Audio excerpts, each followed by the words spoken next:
새벽 4시 30분. 칠흑 같은 어둠이 깔린 충청도의 한 산골 마을, 낡은 자명종 소리가 정적을 깼다. 박말순 72세은 단 한 번의 망설임도 없이 눈을 번쩍 떴다. 노인의 눈이라고는 믿기지 않을 만큼 날카롭고 서늘한 눈빛이었다. 말순은 삐걱거리는 문을 열고 부엌으로 나갔다. 얼음장 같은 물에 세수를 하며 그녀는 거울 속의 자신을 응시했다. 거칠게 갈라진 손등 군데군데 핀 검버섯 관절염으로 마디마디가 굵어진 손가락. 누가 봐도 평생 흙바닥을 기며 살아온 비참한 과부 노파의 모습이었다. 하지만 말수는 알고 있었다. 이 초라한 껍데기 아래에 숨겨진 진짜 발톱을. 오늘이다. 35년, 길기도 길었지. 말수는 부엌 바닥 한 구석 아궁이 깊숙한 곳에 숨겨둔 낡은 양철 상자를 꺼냈다. 뚜껑을 열자 퀴퀴한 곰팡이 냄새와 함께 검붉은 얼룩이 진 셔츠 한 조각이 나타났다. 35년 전 남편 김기태가 마지막으로 입었던 옷이었다. 최판석의 농간에 누명을 쓰고 차가운 다리 밑에서 발견되었을 때 남편이 품고 있던 이중장부 원본을 지키기 위해 흘린 피가 그곳에 고여 있었다. 말수는 그 핏자국 위로 거친 손바닥을 대었다. 심장이 요동쳤다. 슬픔은 이미 오래전 분노로 화했고 그 분노는 다시 차가운 칼날이 되어 그녀의 가슴 속에 박혀 있었다. 오전 7시 말수는 무릎이 다 드러난 몸빼 바지를 입고 텃밭으로 나갔다.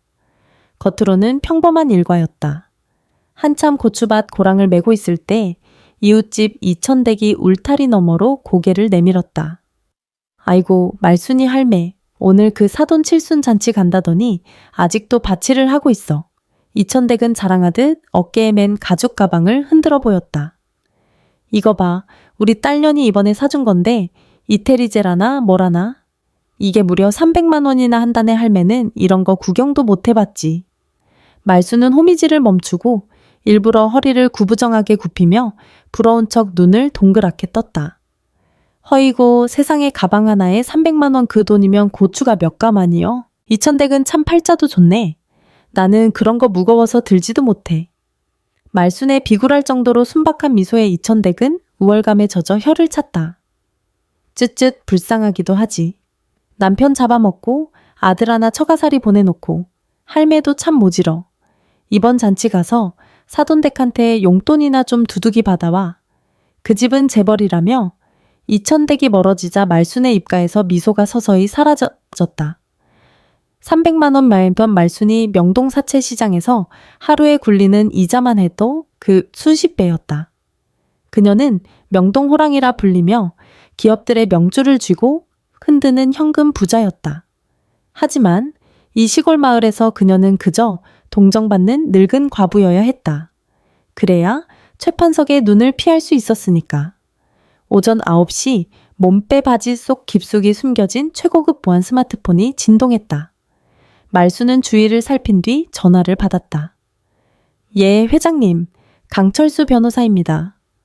수십 년간 그녀의 수족이 되어온 강 변호사의 낮은 목소리가 들렸다. 준비는 끝났습니까? 예. 로열 호텔의 채권 만기가 오늘 정오입니다. 최판석은 지금 자기 세상인 줄 알고 축배를 들 준비를 하고 있더군요. 은행권 자금 회수 통보도 정에 맞춰 발송될 예정입니다. 말순의 눈이 가늘게 떨렸다. 네, 직접 가서 도장을 찍어줄 것이요. 그놈이 35년 전 내 남편에게서 빼앗아간 그 피눈물, 오늘 이자까지 쳐서 다 돌려받아야지. 위임장 말고 원본 서류 딱 대기시켜 놓으쇼. 알겠습니다, 회장님. 호텔 입구에서 대기하겠습니다. 전화를 끄는 말수는 다시 호미를 잡았다. 손톱 밑에 검은 흙이 박혔다. 이 흙 묻은 손이 오늘 오후 3천억짜리 계약서에 도장을 찍을 것이다. 점심 무렵 아들 성구에게서 전화가 왔다. 전화를 받는 말순의 손이 미세하게 떨렸다. 어머니, 저 성우예요. 성우의 목소리는 잔뜩 기가 죽어 있었다. 말순의 가슴이 미어졌다. 똑똑하고 성실하던 아들을 일부러 원수의 딸인 미정과 결혼시킨 것은 그녀의 계획이었다. 하지만 아들이 처가에서 기생충 취급을 받으며 사는 모습을 지켜보는 것은 뼈를 깎는 고통이었다. 성구냐, 왜 잔치 준비하느라 바쁠 텐데. 그게 어머니? 오늘 장인어른 칠순잔치 말이에요. 미라가 아니, 집사람이 어머니 오시는 걸 좀 불편해서요. 호텔 분위기가 너무 화려하다고. 어머니는 그냥 집에서 쉬시는 게 어떨까 싶어서 전화드렸어요. 죄송해요, 어머니. 수화기 너머로 아들의 죄책감 섞인 숨소리가 들렸다. 말수는 이를 악물었다. 내 아들이다. 내가 금옥처럼 키운 내 아들이 제 어미를 부끄러워하게 만든 최판석과 그 딸 김미정. 알았다. 내 그런 데 가서 잘 알지도 못하는 사람들 틈에서 고생하겠냐. 너희들끼리 잘 지내고 오너라. 전화를 끊자마자 말수는 들고 있던 호미를 밭바닥에 내팽개쳤다. 최판석, 김미정, 내 놈들이 감히 내 아들을. 분노가 머리끝까지 치밀었지만 말수는 곧 차갑게 가라앉았다. 복수는 감정으로 하는 것이 아니다. 철저한 계산과 인내로 완성하는 것이다. 말수는 집 안으로 들어가 장판 밑에 숨겨진 최첨단 생체 인식 금고를 열었다. 그 안에는 35년 전 최판석의 범죄의 사실이 담긴 이중장부 원본과 남편의 피가 묻은 고발장 초안, 그리고 오늘 최판석의 목숨줄을 끊어버릴 호텔 채권 서류들이 들어있었다. 그녀는 30년 묵은 된장 온기를 하나 꺼내 보자기 위에 올렸다. 큼큼하고 지독한 냄새가 진동했다. 그리고 그 온기 밑바닥에 방수 처리된 가죽 파일을 정성스럽게 숨겼다. 외출복은 가장 낡고 무릎이 나온 몸빼 바지와 때가 찌든 남색 저고리였다. 발에는 흙이 잔뜩 묻은 검정 고무신을 신었다. 거울 앞에 선 말수는 자신의 얼굴을 보며 차갑게 미소 지었다. 이게 내 전투복이다. 남들은 거지 같다고 비웃을 이 행색이야말로 오늘 최판석의 바벨탑을 무너뜨릴 가장 강력한 무기였다. 말수는 남편의 영정사진 앞에 절을 올렸다. 영감 기다려. 내 오늘 그놈들 심장 한복판에 이 칼을 꽂고 올란께. 대문을 나서는 말순의 발걸음은 단호했다. 고무신이 자갈길을 밟는 소리가 마치 군대의 행군 소리처럼 묵직하게 울려 퍼졌다. 35년의 긴 밤이 끝나고 사냥을 시작할 아침이 밝아오고 있었다. 서울 강남의 초호화 펜트하우스. 통창 너머로 한강이 내려다 보이는 거실은 고요했지만 그 안을 채우는 공기는 질식할 듯 무거웠다. 최성우 45세는 거울 앞에서 넥타이를 매만지고 있었다. 맞춤 양복의 매끄러운 감촉이 피부에 닿았지만 그는 마치 가시 돋친 옷을 입은 듯 몸을 움츠렸다. 성우 씨 아직도 그러고 있어. 내 구두 닦아 놓으라니까 뭐 한 거야? 날카로운 목소리가 복도를 타고 날아와 성우의 고막을 찔렀다. 아내 김미정 43세였다. 그녀는 짙은 화장에 화려한 보라색 드레스를 차려입고 방에서 걸어 나왔다. 목에는 수억 원을 호가하는 다이아몬드 목걸이가 번쩍이고 있었다. 닦아놨어. 현관에 뒀는데? 성구가 말끝을 흐리며 고개를 숙였다. 미정은 현관으로 걸어가더니 놓여있는 구두를 힐끗 보고는 코방귀를 꼈다. 이게 닦은 거야. 앞코에 먼지 앉은 거 안 보여? 당신은 손이 장식이야. 아니면 우리 집에서 먹여주고 재워주니까 머리가 어떻게 된 거야. 미정의 독설은 거침없었다. 그녀에게 성우는 남편이 아니었다. 자신의 아버지가 던져준 돈으로 산 말 잘 듣는 장식품이자 집사일 뿐이었다. 성우는 아무 대꾸도 하지 못한 채 무릎을 꿇고 앉아 다시 구두를 닦기 시작했다. 4년제 대학을 나오고 번듯한 직장에 다니던 그였지만 최판석의 사위가 된 순간부터 그의 자존감은 난도질당해 바닥을 굴렀다. 오늘 아빠 칠순잔치 정재계 인사들 다 모이는 자리야. 당신 그 우울한 표정 좀 집어치워. 누가 보면 내가 당신 구박이라도 하는 줄 알겠네. 알았어. 조심할게. 성우의 대답에 미정은 만족스러운 듯 거울을 보며 립스틱을 덧칠했다. 그때 거실 탁자 위에 놓인 성우의 휴대폰이 진동했다. 애어머니라는 세 글자가 화면에 떴다. 성우의 눈동자가 흔들렸다. 누구야? 시골 그 노인네야. 미정이 낚아채듯 휴대폰을 확인하고는 인상을 찌푸렸다. 그녀는 거침없이 수신 거부 버튼을 눌렀다. 어머니야, 오늘 잔치니까 인사라도 드리려고. 인사, 무슨 인사? 당신 어머니가 여기 오기라도 하면 내 체면이 뭐가 돼? 흙냄새, 된장냄새 풍기면서 아이고 사돈어른 하고 달라붙을 텐데 상상만 해도 끔찍해. 미정은 휴대폰을 소파 위로 획 던져버렸다. 그리고는 생각난 듯 거실 구석에 놓인 스티로폼 박스를 가리켰다. 오늘 아침 충청도에서 올라온 택배였다. 저거 뭐야? 또 그 지저분한 박스 왔더라? 경비실에서 냄새 난다고 인터폰 왔잖아. 내가 창피해서 정말. 성우는 서둘러 박스를 열었다. 안에는 말순이 정성껏 캔 10년 묵은 장뇌삼과 토종 꿀단지가 들어있었다. 신문에 겹겹이 쌓인 삶에서는 짙은 흙 내음이 났다. 어머니가 장인어른 기력 회복하시라고 직접 캐신 거야. 이거 귀한 건데? 귀하긴 뭐가 귀해. 산에서 굴러먹던 뿌리가 다 그렇지. 저 지저분한 흙 좀 봐. 거실 카펫에 다 묻었잖아. 미정이 소리를 지르며 굳으시는 발로 스티로폼 박스를 걷어찼다. 퍽 소리와 함께 박스가 뒤집어지며 장뇌의 삶들이 거실 바닥으로 흩어졌다. 꿀단지가 깨지며 끈적한 액체가 하얀 대리석 바닥을 더럽혔다. 어서옴예. 성구가 당황해 바닥을 닦으려 하자 미정이 그의 손등을 뾰족한 구두굽으로 지그시 밟았다. 놔둬. 가사 도우미 불러서 치우라고 해. 그리고 저 쓰레기들 당장 경비 아저씨나 갖다 줘. 아님 버리던가. 냄새나서 머리 아파 죽겠으니까. 성우는 손등에 전해지는 통증보다 가슴을 후벼 파는 모욕감에 몸을 떨었다.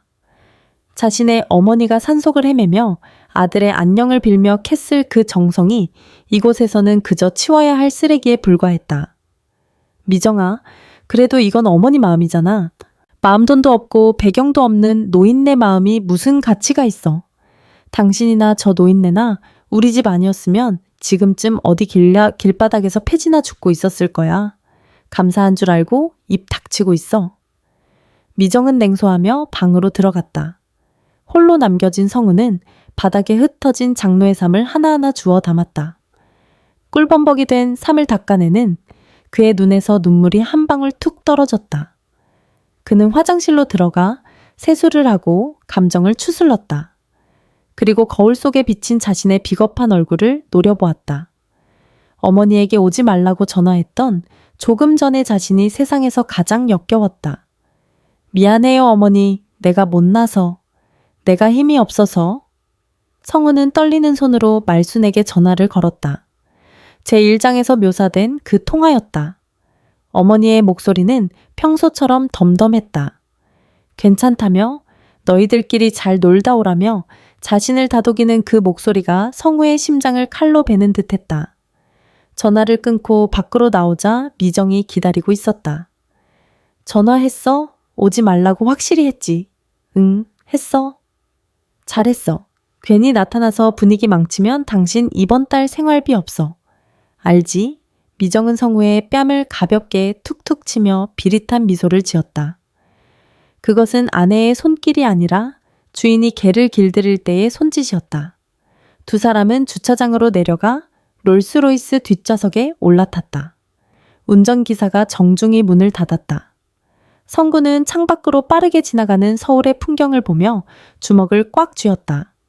손톱이 손바닥을 파고들어 피가 맺혔지만 통증조차 느껴지지 않았다. 잠시 후 차는 서울 한복판에 우뚝 솟은 더 로열 호텔 앞에 멈춰 섰다. 황금빛으로 번쩍이는 호텔 외관이 성우의 눈을 찔렀다. 오늘 장인 최판석의 70년 인생을 축하하는 화려한 연회가 열릴 곳이다. 동시에 그곳은 성우에게는 거대한 감옥이자 처형대와 다름없었다. 자 내려. 웃어 기생충처럼 굴지 말고.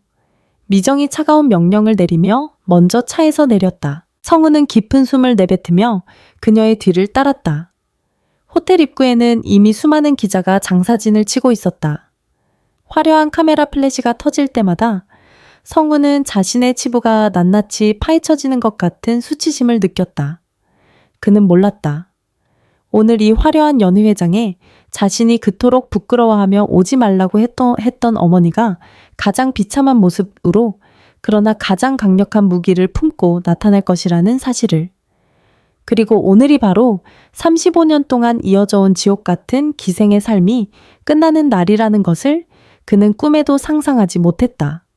아들 성구와의 통화가 끝나고 말수는 한참 동안 마루 끝에 걸터 앉아 있었다. 며느리 미정의 히스테릭한 목소리와 아들의 기죽은 숨소리가 귓가에 웅궁거렸다. 마당 한편의 핀 들꽃들이 바람에 흔들리고 있었지만 말순의 눈에는 피눈물이 고인 듯 세상이 붉게 보였다. 냄새 난다고, 경비실에서 인터폰이 왔다고, 말순이 나지막이 읊조렸다. 10년 동안 산속을 뒤져 찾아낸 장로의 삶이었다. 아들의 기력을 보태주고 원수 같은 사돈이지만 도리를 다하기 위해 보낸 정성이었다. 그것을 쓰레기 취급하며 경비원에게 던져주었다는 며느리의 말은 말순이 35년간 쌓아온 인내의 둑을 무너뜨리기에 충분했다. 말순은 자리에서 일어나 안방으로 들어갔다. 그리고 문을 걸어 잠갔다. 낡은 장롱을 밀어내자 누렇게 색이 바랜 장판이 드러났다. 그녀는 익숙한 손길로 장판 귀퉁이를 들어 올렸다. 그 아래에는 시골집과는 도저히 어울리지 않는 차가운 금속판이 매끄러운 자태를 드러냈다. 최첨단 생체인식 시스템이 장착된 금고였다. 말순이 떨리는 손가락을 슥 캐너에 대자 띠릭하는 전자음과 함께 금고가 열렸다. 그 안에는 현금이 없었다. 대신 대한민국 경제를 뒤흔들 수 있는 무시무시한 종이들이 빼곡히 들어있었다. 강남 한복판에 빌딩 권리증 수십 장, 이름만 대면 알만한 대기업들의 무기명 채권, 그리고 오늘 로열 호텔의 명주를 끊어놓을 3천억 원 규모의 채권 서류들. 말수는 가장 깊숙한 곳에 보관된 낡은 서류 봉투를 꺼냈다. 봉투를 여는 그녀의 손끝이 파르르 떨렸다.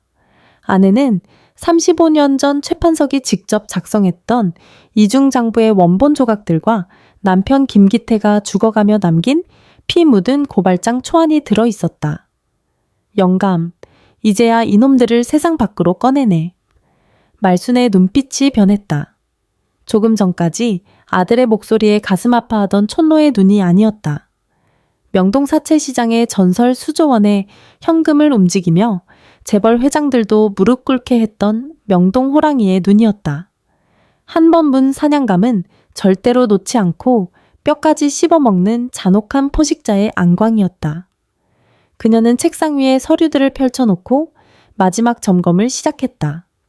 강 변호사가 보고한 대로 최판석의 로열 호텔은 무리한 사업 확장으로 자금난에 허덕이고 있었다. 오늘 전고를 기점으로 말순이 보유한 채권의 만기가 돌아오고 그녀가 연장 불가 버튼을 누르는 순간 최판석의 바벨탑은 그대로 무너져 내릴 것이다. 하지만 말순은 단순히 돈으로만 복수할 생각이 없었다. 그녀는 그들이 가장 화려하게 빛나는 순간 가장 비참하게 추락하기를 원했다. 며느리 미정이 그토록 자랑스러워하는 그 우아함과 품격이 얼마나 더러운 피 위에서 세워진 것인지 전 국민이 보는 앞에서 낱낱이 파헤쳐줄 작정이었다. 말수는 부엌으로 나가 장독대 깊숙한 곳에서 가장 오래된 된장단지를 꺼냈다. 30년이 넘도록 발효된 된장은 검은빛에 가까운 진득한 질감을 띠고 있었다. 뚜껑을 열자 코를 찌르는 강렬하고 큼큼한 냄새가 온 집안을 가득 채웠다. 냄새 난다고 했지 그래. 진짜 사람 사는 냄새가 뭔지 오늘 확실히 보여주마. 말수는 방수 처리된 가죽 가방에 이중장부와 채권 서류들을 담았다. 그리고 그것을 된장단지 밑바닥에 깊숙이 밀어 넣었다. 겉으로 보기에는 영락없이 시골 노파가 사돈댁에 가져가는 초라한도 된장 보따리였다. 그녀는 다시 거울 앞에 섰다. 무릎이 나온 몸빼에 바지색 바랜 저고리, 그리고 흙이 잔뜩 묻은 검정 고무신. 말수는 손톱 밑에 일부러 흙을 더 채워 넣었다. 세상에서 가장 낮은 곳에 있는 사람처럼 보이기 위해 최판석과 김미정이 마음껏 비웃고 조롱할 수 있도록. 그들의 오만함이 하늘을 찌를 때 그녀는 그 하늘을 통째로 무너뜨릴 것이다. 강 변호사나요? 말순이 다시 전화를 걸었다. 목소리는 낮고 위험이 넘쳤다.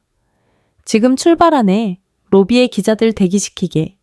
그리고 한미은행장과 국세청 조사국장에게도 전해. 오늘 오후 2시 로열호텔 연회장에서 세기세기의 정산이 있을 거라고. 알겠습니다, 회장님. 모든 준비는 끝났습니다. 부디 몸조심하십시오. 조심할 건 내가 아니라 그놈들이지. 말수는 전화를 끊고 집을 나섰다. 대문을 잠그며 그녀는 고추밭 너머 산비탈을 바라봤다. 그곳 어딘가에 남편이 누워 있었다. 35년 전 억울한 누명을 쓰고 차가운 땅 속으로 사라진 그 남자가 오늘을 지켜보고 있을 것만 같았다. 기타혜 씨, 이제 눈 감고 편히 구경해. 당신 마누라가 명동호랑이라는 걸 그놈들이 똑똑히 알게 해줄 테니까. 말수는 된장보따리를 단단히 동여매고 터미널을 향해 걷기 시작했다. 흙 묻은 고무신이 자갈을 밟을 때마다 35년의 한이 가루가 되어 흩어지는 듯했다. 그녀의 뒤로 길게 늘어진 그림자는 마치 거대한 호랑이가 성난 발톱을 드러내며 쫓아오는 형상이었다. 서울행버스에 몸을 실은 말수는 창밖으로 멀어지는 시골 풍경을 응시했다. 이제 평범한 과부노파 박말순으로서의 시간은 끝났다. 오늘 이후 세상은 다시 한번 명동 호랑이의 이름을 기억하게 될 것이다. 전쟁은 이미 시작되었다. 읍내 시외버스 터미널에 아침은 분주했다. 매캐한 매연 냄새와 사람들의 활기찬 소음 사이로 말수는 낡은 된장 보따리를 품에 꼭 안은 채 매표소 앞에 섰다. 서울 강남 가는 거 한 장 주시오. 꾸깃꾸깃한 1,000원짜리 지폐 몇 장을 내미는 말순의 손이 가늘게 떨렸다. 매표소 직원은 말순의 흙 묻은 고무신과 구멍 난 양말 사이로 삐져나온 엄지발가락을 힐끗 보더니 혀를 차며 표를 건넸다. 할머니, 서울은 왜 가세요? 길 잃어버리면 큰일 나요. 잉, 사돈어른 잔치가 있어서 말이요. 우리 며느리가 아주 이쁜 짓을 해서 내가 선물을 좀 가져가려고. 말수는 짐짓 이 빠진 소리를 내며 허허 웃었다. 직원은 불쌍한 시골 노인네 라는 눈빛으로 고개를 저었다. 말수는 그 시선을 즐겼다. 타인의 동정은 가장 완벽한 방패였다. 그 방패 뒤에 날카로운 칼을 숨긴 채 그녀는 서울행버스에 몸을 실었다. 버스가 출발하고 창밖으로 익숙한 시골 풍경이 빠르게 지나갔다. 말수는 등받이에 몸을 기대고 눈을 감았다. 35년 전의 기억이 파도처럼 밀려왔다. 남편 기태의 장례식을 치르고 단돈 몇만 원을 들고 상경했던 1991 연의 겨울. 품에는 갓 100일이 지난 선구가 잠들어 있었다. 갈 곳 없는 과부에게 서울은 거대한 괴물 같았다. 식당 설거지부터 공장 잡부까지 안 해본 일이 없었지만 남편이 남기고 간 억울한 빚더미는 숨을 조여왔다. 그러다 발을 들인 곳이 명동 사채시장이었다. 처음엔 돈을 빌리러 갔지만 그녀에겐 특별한 재능이 있었다. 사람의 눈을 보면 그가 돈을 갚을 놈인지 사기를 칠 놈인지가 보였다. 그녀는 목숨을 걸고 번 돈을 굴리기 시작했다. 독사 같은 년이라는 소리를 들으면서도 눈 하나 깜짝하지 않았다. 10년이 지나자 명동의 큰손들은 그녀를 호랑이라 부르며 경애하기 시작했다. 그녀는 최판석이 건설회사를 세우고 호텔을 짓는 과정을 어둠 속에서 지켜보았다. 그가 높은 곳으로 올라갈수록 말수는 더 깊은 땅속으로 자신을 숨겼다. 충청도 상월로 내려가 농사꾼으로 위장한 것도 아들을 최판석의 사위로 보낸 것도 모두 오늘을 위해서였다. 할머니 된장 냄새가 너무 심하잖아요. 옆자리에 앉은 젊은 여자가 코를 막으며 인상을 찌푸렸다. 말수는 깜짝 놀란 척하며 보따리를 더 품에 끌어안았다. 아이고, 미안해요. 이게 30년 넘게 묵은 거라 냄새가 좀 고약하지. 몸에는 아주 좋은 건데. 여자는 질색하며 가방을 들고 통로 너머 빈자리로 옮겨갔다. 주변 승객들이 수군거렸다. 무식한 노인네 남의 채에 저런 걸 왜 들고 타. 시골 사람들은 저래서 문제야. 비난 섞인 시선들이 쏟아졌지만 말순의 입겐 비릿한 미소가 번졌다. 이 보따리 밑바닥에 최판석의 목을 칠 3천억짜리 폭탄이 들어있다는 것을 저들이 알 리가 없었다. 서울 강남 고속버스 터미널에 도착했을 때 정오의 태양은 뜨겁게 내리쬐고 있었다. 숲처럼 늘어선 빌딩들과 번쩍이는 외제차들 사이에서 말순의 고무신은 이질적이다 못해 처량해 보였다. 택시 승강장으로 향한 말순은 줄을 섰다. 그녀의 차례가 되어 택시 한 대가 멈춰 섰다. 어디까지 가세요? 더 로열 호텔로 좀 가주쇼. 기사는 백미러로 말순의 행색을 훑더니 곧바로 코를 킁킁거렸다. 된장 냄새가 차 안으로 스며들자 기사의 표정이 급격히 일그러졌다. 할머니 안 돼요. 내려요. 차의 냄새 배면 오늘 장사 다 망쳐요. 아니 기사 양반 내 돈 낼 거야. 나 돈 있어. 말순이 주머니에서 꼬깃꼬깃한 1,000원짜리 뭉치를 꺼내 보이자 기사는 짜증 섞인 한숨을 내뱉었다. 아 됐으니까 다른 차 타요. 뒤에 손님 밀리잖아요. 빨리 내려요. 기사는 말순이 차에 내리기도 전에 문을 닫으려 했다. 말순은 당황한 척하며 뒷걸음질 쳤다. 뒤에 서 있던 젊은 남자가 들으라는 듯 내뱉었다. 아우 진짜 냄새 장난 아니네. 저런 노인네는 왜 강남까지 와서 민폐야 되는. 사람들의 차가운 시선이 말순을 송곳처럼 찔렀다. 말순은 고개를 푹 숙인 채 보따리를 안고 승강장 구석으로 물러났다. 그녀의 어깨가 떨렸다. 슬퍼서가 아니었다. 터져 나오려는 웃음을 참느라 온몸에 힘을 주고 있었기 때문이었다. 그래, 마음껏 멸시해라. 내 놈들이 떠받드는 그 화려한 세상이 오늘 어떻게 무너지는지 보여줄 테니. 이 말순은 주위를 살핀 뒤 보따리 속에 숨겨둔 최고급 스마트폰을 꺼냈다. 화면에는 VIP 전용 차량 호출 앱이 떠 있었다. 그녀는 가장 비싼 옵션인 블랙 세단 VVIP를 눌렀다. 3분 후 터미널 입구에 광택이 흐르는 검은색 최고급 마이바흐 한 대가 미끄러지듯 멈춰 섰다. 정장을 입은 기사가 내려서 공손하게 주위를 둘러보았다. 승강장에 있던 사람들의 시선이 차로 쏠렸다. 박말순 고객님 계십니까? 기사의 목소리에 아까 말순을 승차 거부했던 택시기사와 비웃던 남자의 눈이 휘둥그레졌다.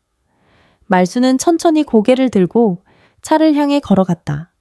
흙 묻은 고무신을 신은 채로 그녀는 기사가 열어주는 마이바흐 뒷좌석에 느긋하게 몸을 실었다. 더 로열 호텔로 가지. 에어컨은 제일 세게 틀고. 기사는 90도로 허리를 숙이며 문을 닫았다. 차창 밖으로 입을 벌린 채 얼어붙은 사람들의 모습이 지나갔다. 말순은 차창을 내리고 아까 자신을 비웃던 남자를 향해 보란 듯이 꼬깃꼬깃한 5만 원짜리 지폐 한 장을 밖으로 휙 던졌다. 총각 그 입 닥치고 커피나 한 잔 사 마셔. 차는 미끄러지듯 터미널을 빠져나갔다. 마이바흐의 시원한 공기 속에서 말순은 보따리를 만져보았다. 이제 10분 후면 더 로열 호텔이다. 최판석의 왕국이자 자신의 남편이 피를 흘리며 쓰러졌던 그 장소. 말순의 눈에서 살기사치가 번뜩였다. 시골 할머니의 가면은 이제 필요 없었다. 그녀는 이제 사냥감을 눈앞에 둔 호랑이였다. 영감 다 왔어. 내 뺨을 때릴 저놈들의 손이 조금 뒤엔 나를 향해 싹싹 빌게 될 거야. 호텔 정문에 도착한 마이바흐가 멈춰 섰다. 금색 제복을 입은 도어맨들이 달려와 차 문을 열었다. 말순은 된장 보따리를 어깨에 둘러매고 차에서 내렸다. 화려한 호텔 로비를 바라보는 말순의 입가에 잔인한 미소가 걸렸다. 이제 진짜 전쟁의 시작이었다. 더 로열 호텔의 회전문이 천천히 돌아갔다. 황금빛 프레임이 오후의 햇살을 받아 눈부시게 번쩍였다. 그 문을 통과해 로비로 발을 내디딘 순간 말순은 완전히 다른 세상에 던져진 기분이 들었다. 천장에는 수만 개의 크리스털 조각으로 이루어진 거대한 샹들리에가 매달려 폭포수 같은 빛을 쏟아내고 있었다. 바닥은 눈이 시릴 정도로 하얀 이탈리아산 최고급 대리석이었다. 그 매끄러운 바닥 위로 말순의 흙 묻은 검정 고무신이 닿았다. 퍽퍽. 발을 뗄 때마다 하얀 대리석 위로 검붉은 진흙 자국이 선명하게 찍혔다. 말순은 일부러 발을 질질 끌며 걸었다. 35년 전 남편의 시신이 놓였던 그 차가운 시멘트 바닥의 하늘, 이 화려한 대리석 위에 되돌려주겠다는 듯이. 호텔 특유의 우아한 백합 향기가 코끝을 스쳤으나 곧이어 말순의 보따리에서 새어나온 지독한 된장 냄새가 로비를 장악하기 시작했다. 향기와 악취의 기묘한 동거. 로비에 있던 사모님들이 하나둘 코를 막으며 미간을 찌푸렸다. 저게 뭐야, 웬거지 할머니가. 어머, 냄새 좀 봐. 여기 관리 안에 저런 사람이 어떻게 들어온 거야? 수군거림이 파도처럼 밀려왔다. 그때 검은 정장에 금색 명찰을 단 젊은 로비 매니저가 당황한 기색으로 달려왔다. 그의 임에는 송골송골 식은 땀이 맺혀 있었다. 할머니, 여기 이러시면 안 됩니다. 이쪽으로 오세요. 매니저는 말순의 앞을 가로막으며 두 팔을 벌렸다. 그는 마치 불결한 벌레를 대하듯 말순과 거리를 두려 애썼다. 왜 안 돼? 나 오늘 여기 잔치하러 왔어. 우리 사돈이 여기서 일은 살잔치를 한다고 해서 말이요. 말순은 일부러 더 구수한 사투리를 쓰며 보따리를 고쳐맸다. 매니저의 눈이 경멸로 가득 찼다. 사돈이라니요? 여기 오늘 예약된 분들은 우리나라 최고위층들 뿐입니다. 할머니 같은 분이 올 자리가 아니에요. 자, 영업 방해로 신고하기 전에 당장 나가세요. 매니저가 말순의 어깨를 밀치려 할 때였다. 멀리서 날카로운 하이힐 소리가 로비를 울렸다. 또각 또각 또각. 빠르고 신경질적인 리듬. 말순은 고개를 돌리지 않아도 그 주인이 누구인지 알 수 있었다. 며느리 김미정이었다. 그녀는 연보라색 명품 드레스 자락을 휘날리며 폭풍처럼 다가왔다. 완벽하게 세팅된 그녀의 얼굴은 말순을 발견한 순간 공포와 분노로 일그러졌다. 어머니, 비명에 가까운 외침이었다. 미정은 매니저를 밀쳐내고 말순의 팔을 잡아챘다. 가느다란 손가락이 말순의 살점을 파고들었다. 어머니가 여기 왜 있어요? 제가 오지 말라고 했잖아요. 이 꼴이 뭐예요? 이 꼴이. 미정의 목소리는 낮았지만 칼날처럼 날카로웠다. 주변 하객들이 걸음을 멈추고 이 광경을 지켜보고 있었다. 재계의 아이콘인 최판석 회장의 딸이 냄새나는 시골 노파와 실랑이를 벌이는 모습은 그들에게 최고의 구경거리였다. 아가, 그래도 사돈 칠순인데 인사는 해야지. 내가 이거 30년 묵은 된장도 가져왔단다. 말순이 해맑게 웃으며 보따리를 내밀자 미정은 소스라치게 놀라며 뒷걸음질 쳤다. 미쳤어. 진짜 미쳤어. 이 냄새 안 나요. 내 드레스에 냄새 배면 어머니가 책임질 거예요. 이게 얼마짜린 줄 알기나 해. 미정은 주변의 시선을 의식한 듯 얼굴이 새빨갛게 달아올랐다. 그녀는 말순을 로비 구석 화물용 엘리베이터가 있는 어두운 복도로 거칠게 끌고 갔다.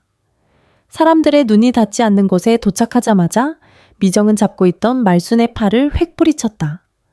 당장 나가요. 뒷문으로 나가서 택시 타고 내려가라고요. 성우 씨한테 그렇게 신신당부를 했는데 왜 기어코 나타나서 내 얼굴에 똥칠을 해. 미정은 자신의 클러치백을 열더니 5만 원권 뭉치를 꺼내 말순의 가슴팍에 내던졌다. 지폐들이 대리석 바닥 위로 비참하게 흩어졌다. 이거 줄 테니까 제발 꺼져요. 어머니 같은 노인네는 우리 아빠 잔치에 5점일 뿐이라고요. 알아요. 냄새나고 더러운 5점. 말순은 바닥에 떨어진 지폐들을 내려다보았다. 그리고 천천히 허리를 숙여 돈을 줍기 시작했다. 한 장 한 장 정성스럽게. 미정은 그 모습을 보며 코웃음을 쳤다. 그래, 그게 딱 어머니 수준이지. 푼돈에 벌벌 떨며 바닥 기어다니는 거. 가서 그 돈으로 고무신이나 새로 사 신으세요. 구멍난 양말 꼴싸 나오니까. 말순은 돈을 다 줍고 일어나 미정을 똑바로 쳐다보았다. 조금 전까지의 비굴한 웃음은 없었다. 깊이를 알 수 없는 고요한 눈동자. 미정은 순간적으로 온몸에 소름이 돋는 것을 느꼈다. 미정아, 돈은 고맙게 잘 받으마. 근데 말이다. 사람 인생이라는 게 오늘처럼 반짝이다가도 내일이면 이 바닥 지폐처럼 짓밟힐 수도 있는 거란다. 뭐 지금 나한테 저주하는 거예요? 아니, 충고하는 거다. 내 사돈어른께 이 선물은 직접 전해주마. 그래야 내 마음이 편하겠어. 말순은 보따리를 고쳐매고 다시 연회장 방향으로 걸음을 옮겼다. 어머니, 거기서요? 보안 요원 뭐해? 이 논에 안 끌어내고. 미정의 날카로운 비명이 로비에 울려 퍼졌지만 말수는 멈추지 않았다. 그녀의 흙 묻은 고무신이 대리석 위로 당당하게 전진했다. 이제 곧 이 화려한 성의 주인인 최판석을 마주할 시간이었다. 복도 끝 거대한 황금빛 문이 서서히 열리고 있었다. 그 안에서는 수백 명의 하객이 샴페인을 마시며 웃고 떠드는 소리가 들려왔다. 말수는 그 소음을 향해 거침없이 발을 내디뎠다. 전쟁터의 막이 오르고 있었다. 그랜드 볼룸의 거대한 양계형 문이 활짝 열렸다. 쏟아지는 조명 아래 말수는 당당히 전면을 응시했다. 수백 명의 하객이 일제히 고개를 돌렸다. 샴페인 잔을 기울이던 정재계 인사들, 우아하게 부채질을 하던 사모님들, 그리고 단상 위에서 왕처럼 군림하고 있던 최판석의 시선이 한 곳으로 모였다. 말순의 행색은 그야말로 재앙이었다. 무릎이 툭 튀어나온 몸빼 바지 흙먼지가 묻은 검정 고무신, 그리고 큼큼한 냄새를 풍기는 보따리까지. 화려한 연회장에 던져진 오물과도 같은 모습에 장내가 찬물을 끼얹은 듯 조용해졌다. 저게 뭐야? 누가 저런 노인네를 들여보냈어? 경비들 뭐 하는 거야? 빨리 안 쫓아내고 수군거림이 비수가 되어 날라왔지만 말수는 오히려 입가에 엷은 미소를 띄었다. 그녀는 아주 천천히 중앙 통로를 따라 걸어 들어갔다. 대리석 바닥에 고무신이 끌리는 찍찍 소리가 오케스트라의 연주보다 더 크게 울려 퍼졌다. 어머니 제발, 뒤쫓아온 미정이 말순의 앞을 가로막았다. 그녀의 얼굴은 이제 사색을 넘어 보랏빛으로 질려 있었다. 그녀는 하객들이 듣지 못하게 이를 악물고 낮게 읊조렸다. 미쳤어요. 여기서 죽고 싶어 환장한 거야. 당장 내 눈앞에서 사라지라고. 미정은 말순의 보따리를 뺏으려 거칠게 잡아당겼다. 하지만 말순은 의외의 힘으로 보따리를 껴안으며 버텼다. 아가 왜 이러냐. 사돈어른께 인사드리고 선물만 전해주면 갈란다. 너희 시아버지가 귀하게 여겼던 30년 묵은 된장이여. 말순이 일부러 목소리를 크게 높였다. 주변 사람들의 눈이 휘둥그레졌다. 시아버지 된장이라는 단어가 장내에 퍼지자 미정의 등이에 눈에 살기가 서렸다. 그녀는 주변 사람들에게 억지 미소를 지으며 외쳤다. 여러분, 죄송합니다. 이 노인네가 치매가 좀 심해서요. 저희 집 근처에 사시는 잡상인인데 자기가 제 시어머니라고 착각하고 여기까지 오셨네요. 금방 내보내겠습니다. 치매 노인 잡상인. 며느리의 입에서 나온 그 단어들은 말순의 가슴에 얼음 송곳처럼 박혔다. 하지만 말순은 무너지지 않았다. 오히려 가련한 연기를 이어갔다. 미정아, 내가 왜 잡상인이냐? 내가 내 시험이 박말순 아니냐? 성우야 어디 있느냐? 말순이 아들의 이름을 부르자 구석에서 하객들에게 고개를 숙이고 있던 성우가 하얗게 질린 얼굴로 달려왔다. 어머니, 여긴 어떻게...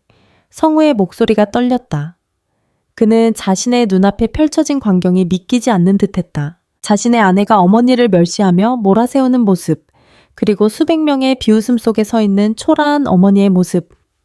당신 뭐해? 이 노인네 당장 안 끌어내고. 미정이 성우의 가슴팍을 세게 밀쳤다. 성구가 휘청거리며 뒤로 물러났다. 미정아, 그래도 우리 어머니신데? 어머니, 누가 당신 어머니야?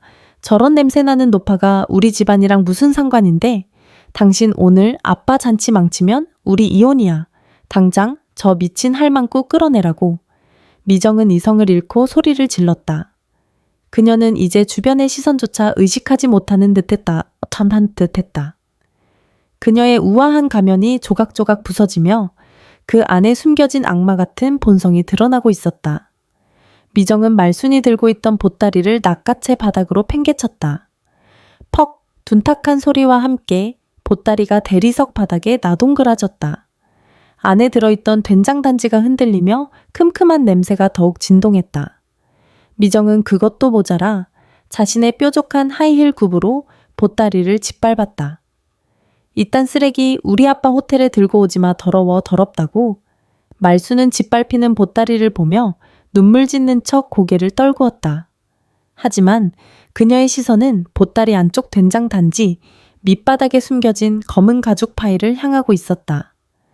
다행히 방수 처리가 된 파일은 튼튼했다.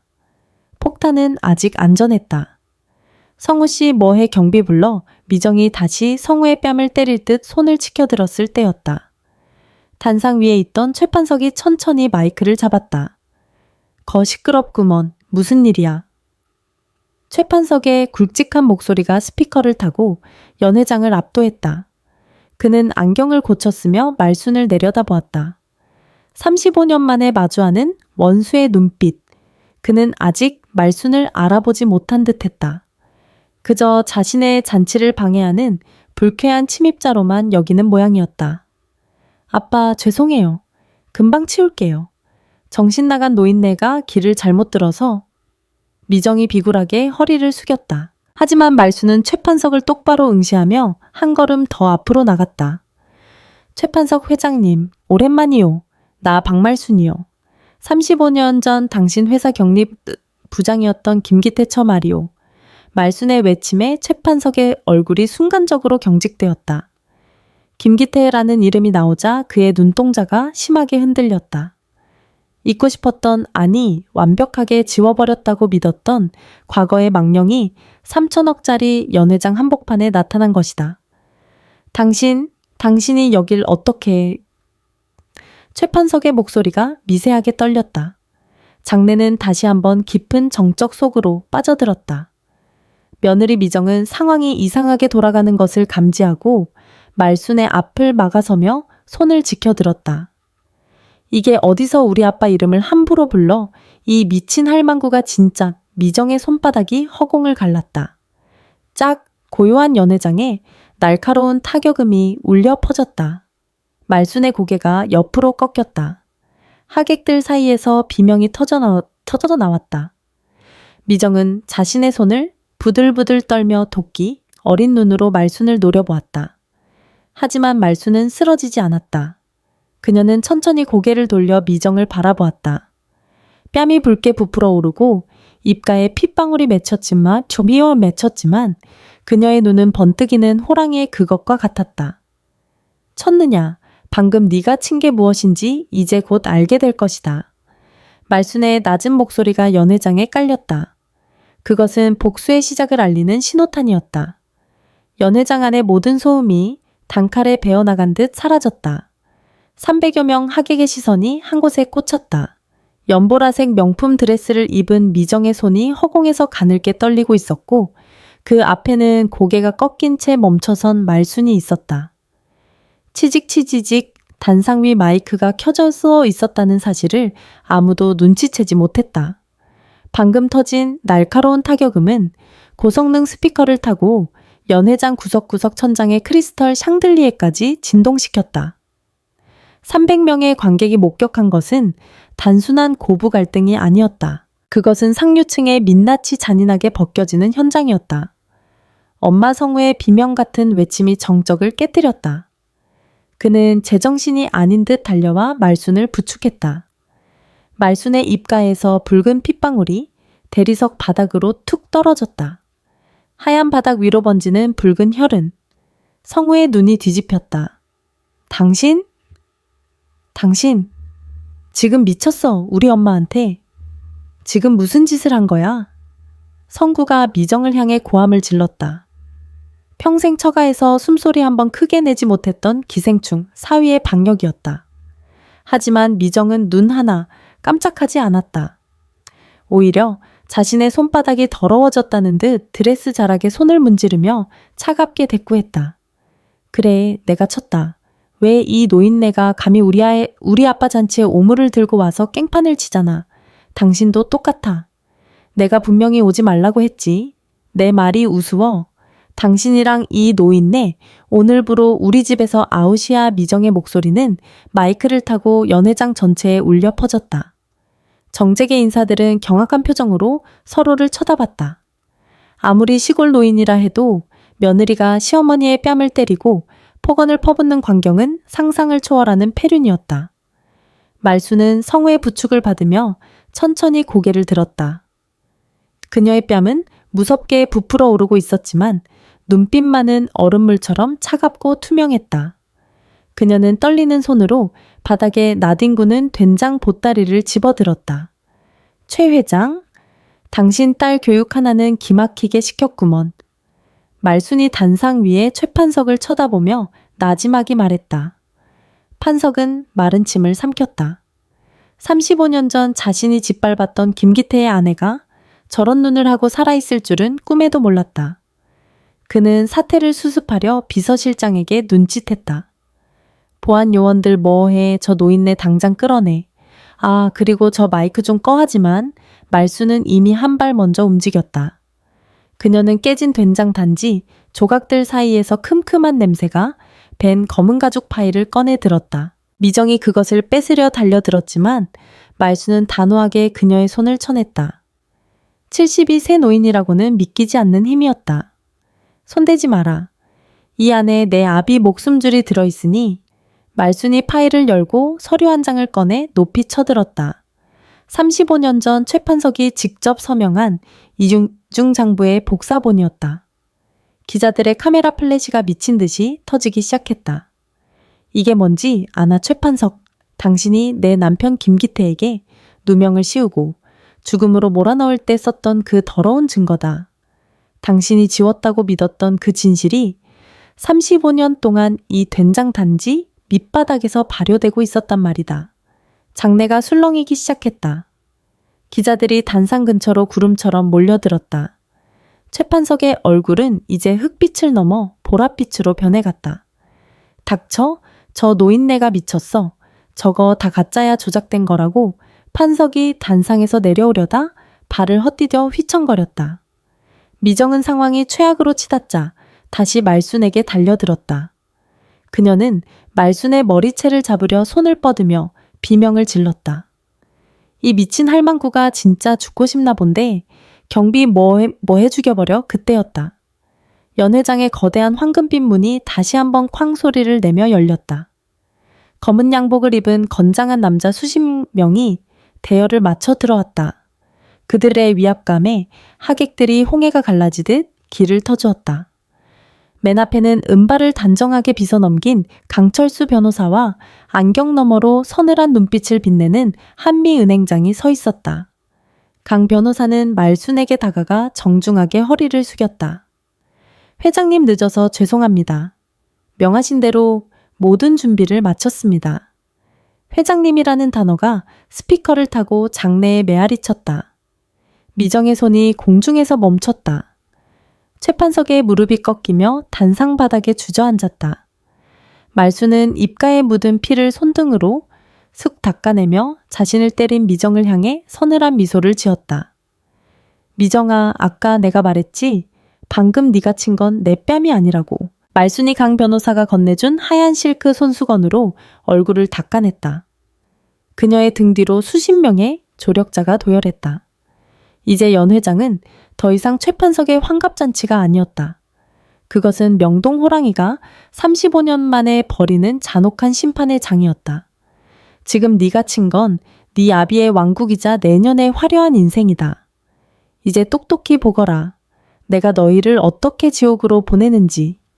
말순의 선포와 함께 호텔의 조명들이 일제히 깜빡거리며 요동치기 시작했다. 복수의 서막이 완전히 올랐다. 연 회장 안은 무거운 정적에 휩싸였다. 회장님이라는 단어가 주는 무게감은 상상을 초월했다. 30여 명의 검은 양복을 입은 사내들이 말순을 향해 일제히 고개를 숙이자 하객들 사이에서는 비명 같은 탄성이 터져나왔다. 미정은 멍하니 서 있었다. 조금 전 말순의 뺨을 때렸던 자신의 오른손이 경련하듯 떨렸다. 회장님이라니, 강 변호사님, 지금 누구한테 인사를 하는 거예요? 예, 저 노인네는 치매 걸린 잡상인이라고요. 미정의 날카로운 목소리가 갈라졌다. 하지만 강 변호사는 그녀를 쳐다보지도 않았다. 대신 그는 품에서 정갈한 서류철을 꺼내 하객들을 향해 펼쳐 보였다. 소개하겠습니다. 여기 계신 박말순 여사님은 지난 30년간 명동 사채시장을 움직여온 실질적인 주인 명동호랑이 회장님이십니다. 장내가 발칵 뒤집혔다. 명동 호랑이. 경제계에 몸담은 사람치고 그 이름을 모르는 이는 없었다. 정체를 드러내지 않으는 채 위기에 처한 대기업들의 줄기를 쥐락펴락하며 현금만으로 산을 쌓는다는 전설적인 인물. 그 전설이 지금 흙 묻은 고무신을 신은 채 자신들 앞에 서 있는 것이다. 말도 안 된다고 최판석이 비틀거리며 단상 아래로 내려왔다. 그는 굴러떨어지듯 바닥에 발을 디디며 말순에게 다가왔다. 박 여사, 당신이 정말 그럴 리가 없어? 당신은 시골에서 고추나 따던 과부였잖아. 말순은 부풀어 오른 뺨을 어루만지며 피식 웃었다. 그녀의 눈빛은 이제 사냥감을 막다른 골목으로 몰아넣은 맹수의 그것이었다. 최판석 내놈은 평생 사람을 돈으로만 봤지. 그래서 내 눈엔 내가 흙이나 파먹는 불쌍한 노인네로만 보였을 게야. 그래야 내 놈이 내 남편한테 뒤집어 씌운 그 더러운 죄책감을 잊고 살 수 있었을 테니까. 이 여편네가 판석이 다시 손을 지켜들려 하자 말순의 뒤에 서 있던 보안 요원들이 순식간에 그의 팔을 낚아챘다. 나 여긴 내 호텔이야. 내 잔칫날이라고. 그때 옆에 서 있던 한미은행장이 차가운 목소리로 입을 열었다. 아니요, 최판석 씨. 더 이상 당신 호텔이 아닙니다. 은행장이 서류 한 장을 판석의 눈앞에 들이밀었다. 오늘 전고를 기해 로열 호텔의 모든 채권 만기가 종료되었습니다. 당신이 빌린 3천억 원의 원금과 이자, 그 상환 기한이 단 1분도 남지 않았다는 뜻입니다. 그리고 여기 최대 채권자인 박말순 회장님께서 채권 연장 불가 및 담보권 실행을 통보하셨습니다. 뭐라고 쉽게 말해 이 호텔은 이제 박말순 회장님의 소유가 되었습니다. 당신은 지금 남의 영업장에서 불법 점거를 하고 있는 셈이죠. 판석의 안색이 흑빛이 되었다. 그는 믿을 수 없다는 듯 주변을 둘러보았으나 그와 웃으며 샴페인을 나누던 하객들은 이미 싸늘하게 등을 돌리고 있었다. 돈의 냄새를 쫓는 그들에게 몰락한 권력자는 더 이상 가치가 없었다. 아빠, 그게 무슨 소리야? 호텔이 넘어가다니. 그럼 내 돈은, 내 드레스는 미정이 판석의 소매를 붙잡고 울부짖었다. 그녀는 현실을 부정하려는 듯 다시 말순에게 달려들었다. 이 사기꾼 할망구야, 당신이 무슨 회장이야. 내 아빠 호텔 내놔. 광기의 어린 미정이 말순의 머리카락을 잡으려 달려드는 순간 말순이 옆 테이블에 놓인 거대한 물통을 집어들었다. 그리고 망설임 없이 미정의 얼굴을 향해 들이부었다. 촤! 여름물과 함께 레몬 조각들이 미정의 화려한 머리칼과 2천만 원짜리 드레스를 적셨다. 완벽했던 화장이 눈물과 물에 섞여 검게 흘러내렸다. 악, 이게 뭐야? 차가워? 내 드레스. 미정이 비명을 지르며 바닥에 주저앉았다. 말수는 빈 물통을 테이블에 쾅 소리나게 내려놓았다. 냄새난다고 했지, 더럽다고 했지. 그래, 이제 내년한테서도 지독한 냄새가 날 거다. 평생 씻어도 지워지지 않을 몰락의 냄새 말이다. 말순의 호령이 연회장을 울렸다. 그녀는 바닥에 떨어진 흙 묻은 고무신을 천천히 고쳐 신었다. 그 어떤 명품 구두보다도 위험 있어 보였다. 성우야. 말순이 아들을 불렀다. 성우는 눈물 범벅이 된 채 어머니를 바라보고 있었다. 고개 들어라. 넌 명동 호랑이의 아들이다. 저런 버러지 같은 놈들 앞에서 무릎 꿇고 살던 시절은 오늘로 끝이다. 성구가 주먹을 꽉 쥐고 어머니 곁으로 다가왔다. 말수는 다시 최판석을 내려다보았다.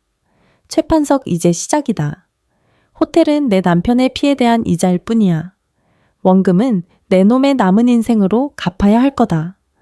말순의 말이 끝나자마자 연회장 밖에서 경찰차의 사이렌 소리가 들려오기 시작했다. 강 변호사가 35년 전의 증거물들을 들고 검찰에 제출했다는 신호였다.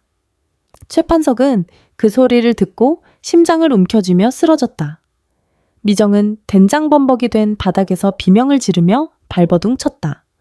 말수는 뒤도 돌아보지 않고 연회장을 나섰다.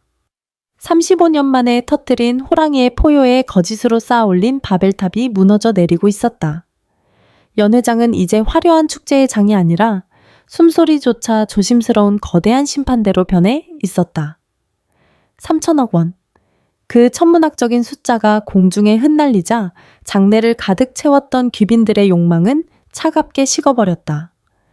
사람들은 이제 바닥에 주저앉은 최판석과 그 앞에 호랑이처럼 버티고 선 말순을 번갈아 보며 침을 삼켰다. 최판석은 떨리는 손으로 바닥을 짚었다. 반짝이던 금태 안경은 어디로 갔는지 보이지 않았고 기름졌던 그의 얼굴은 단 몇 분 만에 수십 년은 늙어버린 듯 쪼글쪼글해졌다. 말순아? 아니 박 회장? 이럴 것까지 있나 우리가 어떤 사이인데? 사돈 아니야 사돈. 판석의 목소리는 비굴하게 변해 있었다. 그는 무릎으로 기어 말순의 고무신 발등을 잡으려 했다.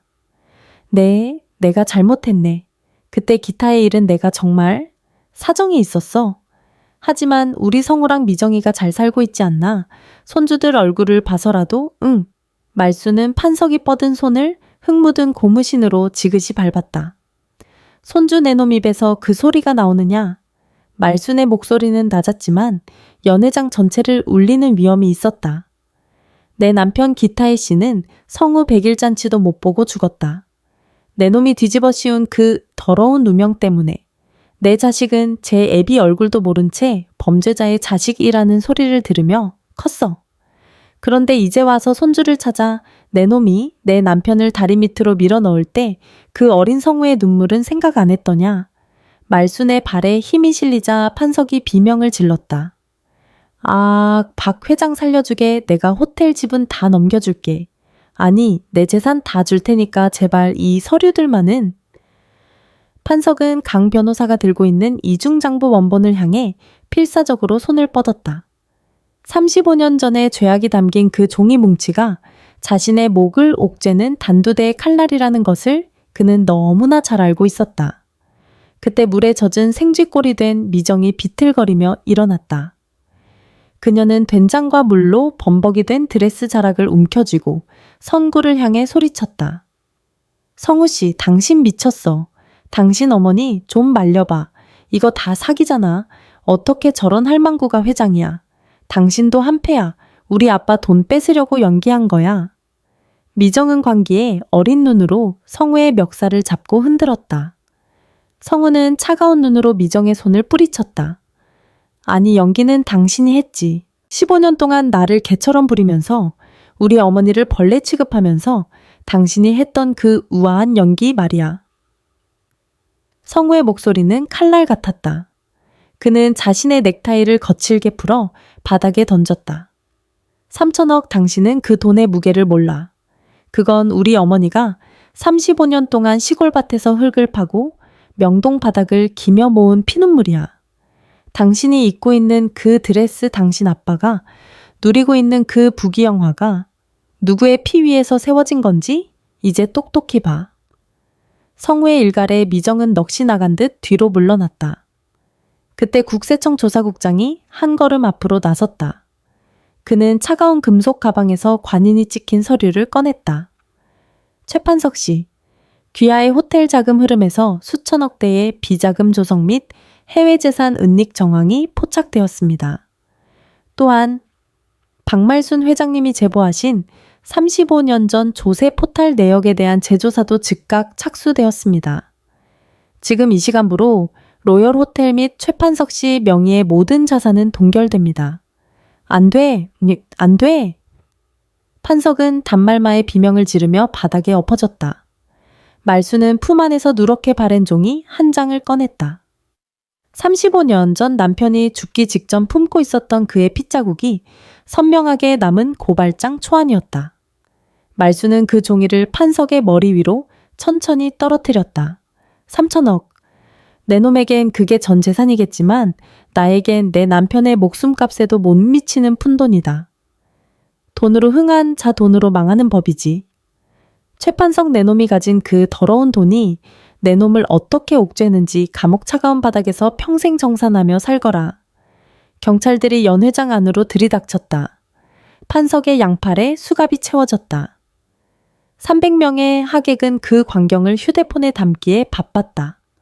며칠 전까지만 해도 그에게 머리를 조아리던 기자들이 이제는 굶주린 하이에나처럼 달려들어 셔터를 눌러댔다.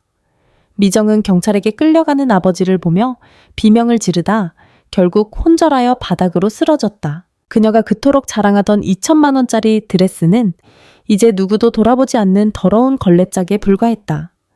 말수는 아들 성우의 손을 잡았다. 아들의 손은 따뜻했다. 성우야 가자. 여긴 이제 지독한 된장 냄새 밖에 안 나는구나. 말수는 흙 묻은 고무신을 직직 끌며 연회장을 나섰다.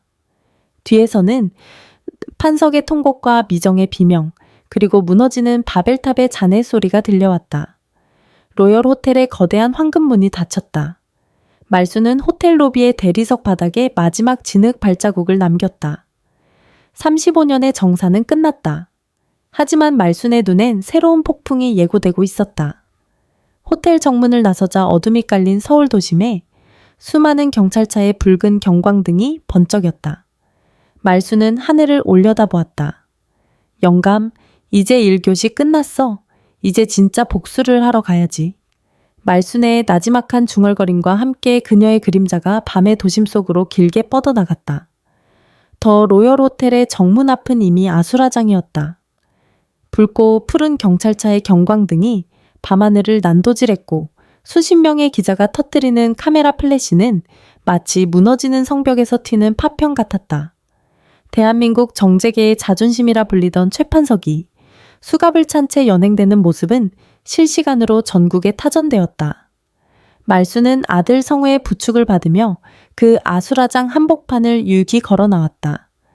기사들이 마이크를 들이대며 질문을 퍼부었지만 말수는 대답 대신 귀엽게 눌러쓴 모자 아래로 서늘한 미소만을 보냈다. 회장님 차 준비됐습니다.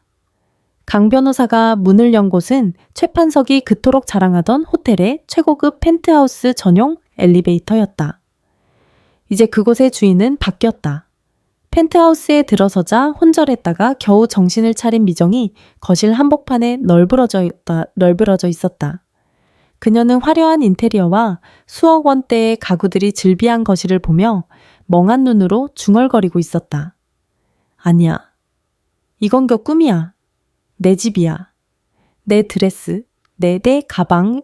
미정은 기어다니며 장식장에 놓인 명품 가방들을 끌어안았다. 물과 된장에 절어 엉망이 된 보라색 드레스가 하얀 수입 소파에 시커먼 얼룩을 남겼다. 그 모습은 흡사 무너지는 탑 속에 갇힌 광인과 같았다. 성우가 차가운 눈으로 그녀를 내려다보며 입을 열었다. 이제 그만해 김미정.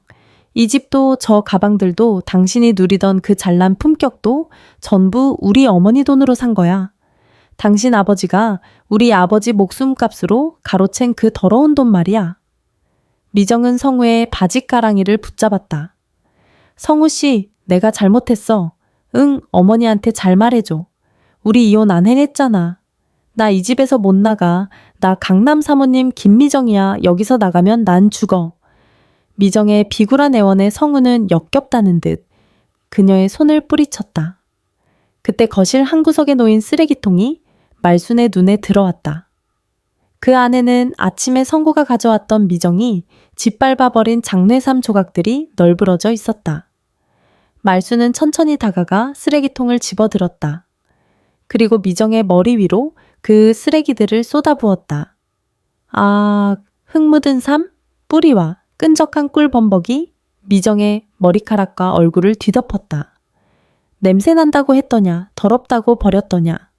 내년이 버린 건 산뿌리가 아니라 이 박말순이가 내년에게 준 마지막 잡이었다. 말순의 목소리는 낮았지만 거실 전체를 압도했다. 강 변호사 당장 이 여자 짐 다 밖으로 내던져. 속옷 한 장까지 남기지 말고. 그리고 이 호텔 모든 층의 조명을 꺼라. 최판석의 시대가 끝났음을 온 세상이 알게. 말순의 명령이 떨어지기 무섭게 보안 요원들이 들이닥쳤다. 그들은 미정이 비명을 지르며 매달리는 명품 코트와 가방들을 거실 밖 복도로 사정없이 내던졌다. 수천만 도천만 원짜리 시계가 바닥을 굴러 유리 파편이 튀었고 한정판 구두들이 쓰레기처럼 쌓였다. 성우는 미정의 손가락에서 결혼 반지를 강제로 빼냈다. 이건 당신한테 어울리는 물건이 아니야. 이건 우리 어머니가 나 장가 보낼 때 당신 같은 사람인 줄 모르고 준 정성이니까. 성우는 반지를 거실 창밖으로 멀리 던져버렸다. 미정은 창문에 달라붙어 비명을 질렀지만 돌아오는 것은 싸늘한 정적뿐이었다. 잠시 후 50층 높이의 더 로열 호텔 전체가 암전 AN좌되었다. 화려한 넌사인으로 강남의 밤을 밝히던 바벨탑이 순식간에 거대한 비석처럼 검게 변했다. 거리에 서 있던 시민들이 일제히 탄성을 내뱉으며 그 광경을 지켜봤다. 말수는 어둠 속에서 창밖을 내다보았다. 화려한 불빛들이 꺼진 자리에는 차가운 어둠만이 남았다. 그녀는 35년 전 남편의 시신 옆에서 보았던 그 끝없는 어둠을 떠올렸다. 영감, 이제 저 탑이 무너졌어. 당신을 가두고 있던 저 거대한 거짓말이 말이야. 말순의 눈에서 마침내 뜨거운 눈물이 뺨을 타고 흘러내렸다. 복수는 완성되었으나 가슴 한구석은 시려왔다. 성우가 다가와 말순의 어깨를 감싸 안았다. 어머니, 이제 다 끝났어요. 이제 시골 내려가지 마세요. 저랑 같이 계세요. 말순은 아들의 손을 꼭 잡았다. 하지만 그녀의 눈은 여전히 창밖, 최판석이 연행된 그 어두운 도로 끝을 향하고 있었다. 아니다, 성우야. 아직 한 가지가 더 남았다. 내 아버지의 명예를 되찾는 일. 세상이 그 사람을 범죄자가 아니라 영웅으로 기억하게 만드는 일 말이다. 말순의 목소리는 다시 강해졌다. 무너진 바벨탑의 잔해 위에서 명동 호랑이는 이제 새로운 건설을 준비하고 있었다. 그때 강 변호사가 다급히 다가와 휴대폰을 내밀었다. 회장님 최판석이 구치소로 이송되던 중 각혈하며 쓰러졌답니다. 위독하다는 속보입니다. 말순의 입가에 묘한 미소가 걸렸다. 죽게 내버려 두지 마라. 내 허락 없이는 지옥도 못 간다. 최고의 의료진을 붙여서라도 살려내. 그놈이 지은 죄를 하나하나 다 자백하고 우리 기타의 씨 앞에 무릎 꿇는 그날까지는 절대로 죽게 두지 마라. 이 명동 호랑이의 마지막 사냥은 아직 숨이 붙어있는 사냥감의 숨통을 천천히 조이는 것이었다. 서울의 한 대학병원 VIP 병동. 화려한 외관과는 달리 그 안은 죽음의 그림자가 짙게 깔려 있었다. 복대는 검은 정장을 입은 사내들이 삼엄한 경비를 서고 있었다. 그들이 지키는 것은 재벌 회장의 안위가 아니라 대한민국을 뒤흔든 범죄자 최판석의 마지막 자백이었다. 병실문이 열리고 말순이 들어섰다. 흙 묻은 고무신 대신 깔끔한 검정 구두를 신었지만 그녀의 눈빛은 여전히 시골밭에서의 호랑이처럼 날카로웠다. 그 뒤를 정장을 차려입은 성구가 묵묵히 따랐다. 병상 위에 최판석은 처참했다. 호흡기에 의지한 채 앙상하게 마른 그의 몸은 더 이상 로열 호텔의 제왕이 아니었다. 말순이 다가가자 그는 초점이 흐린 눈을 간신히 뜨며 공포에 질린 소리를 냈다. 박 회장. 말순은 대답 대신 품에서 낡은 서류 봉투를 꺼냈다. 그리고 그 안에 든 35년 전 남편 김기태의 피가 묻은 마지막 유서와 이중장부 원본을 그의 눈앞에 펼쳤다. 최판석 기억나나 이 피 냄새가. 내 놈이 35년 동안 명품 향수로 가리려 했던 내 남편의 피 냄새 말이다. 말순의 목소리는 낮고 서늘했다. 그녀는 침대 옆에 놓인 생수통을 집어들더니 판석의 얼굴 옆에 사정없이 들이부었다. 촥, 으악, 컥 판석이 물을 뒤집었으며 발작하듯 몸을 떨었다. 의료 장비들이 비프음을 내며 요동쳤다. 깨어나라. 죽음 뒤로 도망칠 생각 마. 내 놈이 지은 죄, 이 피로 쓴 증거들 앞에서 단 한마디라도 변명해 보란 말이다. 말수는 젖은 판석의 멱살을 움켜쥐고 그를 일으켜 세웠다. 70대 노인의 힘이라고는 믿기지 않는 압도적인 분노였다.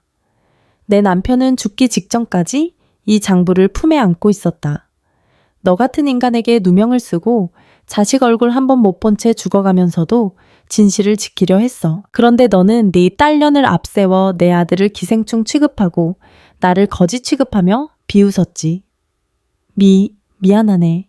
잘못했어. 제발. 판석의 마른 입술에서 비굴한 용서가 흘러나왔다. 하지만 말수는 그의 얼굴을 다시 침대 위로 팽개쳤다. 용서는 사람이 하는 거다. 내 놈 같은 짐승은 용서받을 자격이 없어. 다만 정사는 해야지. 강 변호사 들여보내게. 강 변호사가 검찰 수사관들을 데리고 병실 안으로 들어왔다. 그들 앞에는 최 판석이 비자금을 조성하고 정관계에 뇌물을 뿌린 정황이 담긴 새로운 장부들이 놓였다. 최 판석 씨, 당신의 자백이 없어도 증거는 차고 넘칩니다. 하지만 당신 딸 김미정의 인생은 당신 입에 달려있죠. 말순의 말에 판석의 눈동자가 흔들렸다. 그때 병실 밖에서 소란스러운 소리가 들렸다. 너 이거 노예라고. 우리 아빠야 나 김미정이라고. 초췌한 몰골의 미정이 보안 요원들에게 끌려 병실 안으로 들이닥쳤다. 그녀의 명품 드레스는 이미 넝마가 되었고 화장은 눈물과 먼지에 얼룩져 있었다. 그녀는 바닥에 무릎을 꿇고 말순의 다리를 붙잡았다. 어머니 잘못했어요. 제가 죽을 죄를 지었어요. 제발 우리 아빠 좀 살려주세요. 저 미칠 것 같아요.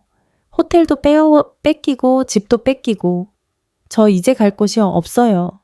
미정은 통곡하며 말순의 바지가랑이를 흔들었다. 성우가 차가운 눈으로 그녀를 떼어냈다. 갈 곳이 왜 없어? 내 아버지가 우리 아버지에게 줬던 그곳. 차가운 구치소와 세상의 멸시가 네가 갈 곳이야. 성우는 미정의 얼굴 앞에 이혼 서류를 내던졌다. 사인해. 그리고 다시는 내 어머니 앞에 나타나지 마. 네가 우리 어머니 뺨을 때렸던 그 순간 너와 나 사이의 모든 인연은 지옥으로 떨어졌으니까. 미정은 이혼 서류를 붙잡고 오열했다. 하지만 병실 안의 그 누구도 그녀에게 동정을 보내지 않았다. 말수는 다시 최 판석을 응시했다. 선택해라. 내 딸년이라도 살리고 싶으면 35년 전의 진실부터 지금의 비리까지 전부 자백해. 아니면 둘 다 세상에서 가장 추잡한 이름으로 기록되어 죽던가. 판석은 절망적인 눈빛으로 미정을 바라보았다. 그리고 마침내 그는 떨리는 손으로 수사관이 내민 자백서에 서명하기 시작했다. 피눈물로 쓴 자백이었다. 서류가 완성되자 말수는 남편의 피 묻은 셔츠 조각을 다시 품에 넣었다. 기타의 씨, 들려 이제야 저놈의 입에서 진실이 나오네. 말수는 병실을 나섰다. 등 뒤로 미정의 비명과 판석의 흐느낌이 들려왔지만 그녀는 단 한 번도 뒤를 돌아보지 않았다. 병원 옥상으로 올라간 말수는 불어오는 찬바람을 맞았다. 성우가 그녀의 어깨에 겉옷을 덮어주었다. 어머니, 이제 정말 다 끝난 건가요? 말수는 멀리 보이는 서울의 야경을 바라보았다. 한때 최판석의 왕국이었던 로열 호텔이 이제는 자신의 소나기에 있었다.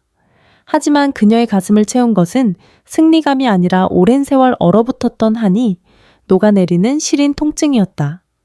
아니다, 성우야. 이제 시작이다. 내 아버지의 명예를 되찾고 우리가 잃어버린 35년의 봄을 다시 찾는 일 말이다. 말수는 주머니에서 꾸깃꾸깃한 5만 원권 한 장을 꺼냈다. 며느리 미정이 로비에서 자신에게 던졌던 그 모멸의 돈이었다. 말수는 그 돈을 바람부는 허공으로 날려보냈다. 가져가라 내년들의 그 더러운 욕심과 함께. 돈은 밤하늘 속으로 사라졌다. 말수는 아들의 손을 꼭 잡았다. 35년 전 피 묻은 셔츠를 끌어안고 명동 바닥을 기던 그 어린 과부는 이제 없었다. 이제 그녀는 정의의 이름으로 세상을 심판한 명동 호랑이이자 아들의 당당한 어머니였다. 밤하늘에 남편 기태의 환영이 미소 짓는 듯했다. 말수는 그 미소에 화답하듯 처음으로 편안한 숨을 내쉬었다. 더 로열 호텔의 외벽에 걸려있던 거대한 황금색 간판이 크레인에 의해 서서히 내려왔다. 한때 최판석의 오만함과 탐욕의 상징이었던 그 이름이 바닥으로 떨어져 산산조각 났다. 그 자리에는 단정하고 정갈한 글씨체의 새로운 현판이 걸렸다. 호텔은 더 이상 상류층만의 전유물이 아니었다. 말순우는 호텔의 절반을 억울한 누명을 쓴 이들을 위한 법률 상담소와 쉼터로 개조했다. 그리고 나머지 절반에서 나오는 수익 전액을 사회에 환원하기로 선언했다. 명동 호랑이가 35년 만에 세상 밖으로 던진 첫 번째 메시지는 복수가 아닌 정의였다. 창밖으로 이 광경을 지켜보던 말수는 잔잔한 미소를 지었다. 그녀는 이제 무릎 나온 몸빼 바지가 아닌 최고급 실크로 제작된 짙은 남색 정장을 입고 있었다. 백발의 머리는 우아하게 뒤로 넘겼고 눈빛은 여전히 날카로웠지만 그 안에는 부드러운 평온함이 깃들어 있었다. 회장님 최판석 씨의 최종 선고가 내려졌습니다. 강 변호사가 서류를 들고 다가왔다. 징역 20년과 재산 전액 몰수입니다. 사실상 종신형이나 다름없습니다. 구치소 내에서도 건강 악화로 외부 병동에 구금되어 있는데 매일 밤 헛것을 보며 비명을 지른다고 합니다. 말수는 고개를 끄덕였다. 김미정은 어찌 되었나 이혼 절차는 마무리되었습니다. 위자료 한 푼 없이 쫓겨난 뒤 예전에 무시하던 경비원들이 사는 달동네 단칸방을 전전하고 있다더군요. 최근엔 식당 설거지 일을 시작했지만 손이 곱아서 매일 그릇을 깬다고 합니다. 얼마 전엔 정신과 치료를 권유받을 정도로 상태가 좋지 않다고 하네요. 말수는 창밖을 응시했다. 동정심은 잃지 않았다. 뿌린 대로 거두는 법. 그녀가 성구와 자신에게 쏟았던 그 모멸의 시간들을 이제는 스스로 감내하며 살아가야 할 터였다. 그때 문이 열리고 성구가 들어왔다. 그의 얼굴은 몰라보게 밝아져 있었다. 처가에서 기생충 소리를 들으며 구부정했던 어깨는 이제 당당히 펴져 있었다. 어머니 준비되셨어요. 오늘 아버님 재심 판결 나오는 날이잖아요. 말순의 심장이 크게 요동쳤다. 오늘 35년의 긴 겨울이 완전히 끝나는 날이었다. 서울고등법원 제1호 법정. 수많은 취재진이 운집한 가운데 법관이 판결문을 읽어 내려갔다. 따라서 피고인 김기태 횡령 혐의는 당시 최판석의 증거 조작과 검찰의 부당한 수사로 인한 것임이 명백히 밝혀졌는 바 원심을 파기하고 피고인에게 무죄를 선고한다. 무죄. 그 짧은 두 글자가 법정에 울려 퍼지는 순간 말수는 정신이 아득해졌다. 35년간 가슴 속에 맺혀있던 천근만근의 응어리가 순식간에 녹아내렸다. 그녀는 옆자리에 앉은 성우의 손을 꽉 잡았다. 성우는 소리 없이 오열하며 어머니의 어깨에 고개를 묻었다. 법정 밖으로 나오자 눈부신 봄 햇살이 그들을 반겼다. 말수는 기자들의 질문 공세에도 아랑곳하지 않고 곧장 채 올랐다. 그들이 향한 곳은 남편이 잠든 산비탈 묘소였다. 겨울의 잔재가 사라진 묘소에는 파릇파릇한 새싹들이 돋아나 있었다. 말수는 준비해온 무죄 판결문 사본을 묘비 앞에 놓았다. 그리고 남편이 그토록 지키고 싶어 했던 이제는 낡아 바스러진 이중장부 원본을 꺼냈다. 영감, 이제 됐어. 당신 죄 없어. 나라에서도 당신 죄 없다고 도장 찍어줬어. 말수는 라이터를 켜서 장부를 불태우기 시작했다. 35년간 그녀를 지옥 속에서 버티게 했던 그 증오의 종이들이 붉은 불꽃과 함께 재가 되어 날아갔다. 이제 이 무거운 거 들고 있지 말고 저 하늘 위에서 맘 편히 쉬어. 선우도 이제 장가 잘 보내고 나도 당신 곁으로 갈 때까지 재밌게 살다 갈게. 성우는 아버지의 묘비 앞에 깊게 절을 올렸다. 아버지 이제야 아들이라고 인사드려요. 저 이제 부끄럽지 않게 살게요. 어머니 제가 잘 모실 테니까 걱정 마세요. 산바람이 부드럽게 불어와 말순의 백발을 흩뜨렸다. 마치 남편이 잘했다며 그녀의 머리를 쓰다듬어 주는 것만 같았다. 말순은 35년 만에 처음으로 소리내어 울었다. 그것은 통곡이 아닌 진정한 해방의 눈물이었다. 몇 달 뒤 충청도 산골마을의 말순의 집. 말순은 예전처럼 몸빼 바지를 입고 텃밭에서 고추를 따고 있었다. 달라진 점이 있다면 집 마당에 최고급 블랙 세단이 주차되어 있고 정장을 입은 비서가 저만치서 대기하고 있다는 것이었다. 회장님 명동에서 연락 왔습니다. 이번에 부도 위기에 처한 중견 건설사가 있는데 회장님 결재가 필요하다고 합니다. 말수는 고추를 바구니에 담으며 힐급 비서를 쳐다봤다. 건설사 거기가 예전에 하청업체들 피 빨아먹던데 아니냐 맞습니다. 그럼 도와줄 필요 없다. 망하게 놔둬. 대신 거기서 실직한 노동자들, 우리 재단에서 고용할 수 있는지 알아봐. 말순의 말 한마디에 수백억의 향방이 결정되었다. 그녀는 여전히 명동 호랑이였지만 이제 그녀의 발톱은 약자가 아닌 악인을 향해 있었다. 어머니 저 왔어요. 성우가 하윤 손녀의 손을 잡고 대문을 들어섰다. 할머니 하윤이 달려와 말순의 품에 안겼다. 말순은 흙 묻은 손을 옷에 쓱쓱 닦고 아이를 번쩍 안아 올렸다. 오냐 내 강아지 왔느냐? 할머니가 맛있는 된장찌개 끓여놨다. 식탁에 둘러앉은 세 사람의 웃음소리가 시골집 담장을 넘어 퍼져나갔다. 보글보글 끓는 된장찌개 냄새가 온 집안을 구수하게 채웠다.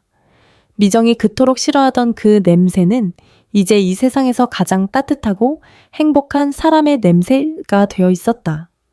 말순은 밥을 한술 크게 떠넣어 입에 넣으며 창밖의 붉은 노을을 바라봤다. 긴 겨울이었다. 뼈를 깎는 추위와 멸시 속에서 홀로 버텨온 35년. 하지만 그 겨울이 있었기에 오늘의 봄날은 눈이 시리도록 아름다웠다. 말순은 속으로 나지막이 읊조렸다. 기타의 씨, 오늘 된장찌개가 참 맛있네. 석양을 등진 명동 호랑이의 입가에 세상에서 가장 평범하고도 위대한 어머니의 미소가 걸려 있었다.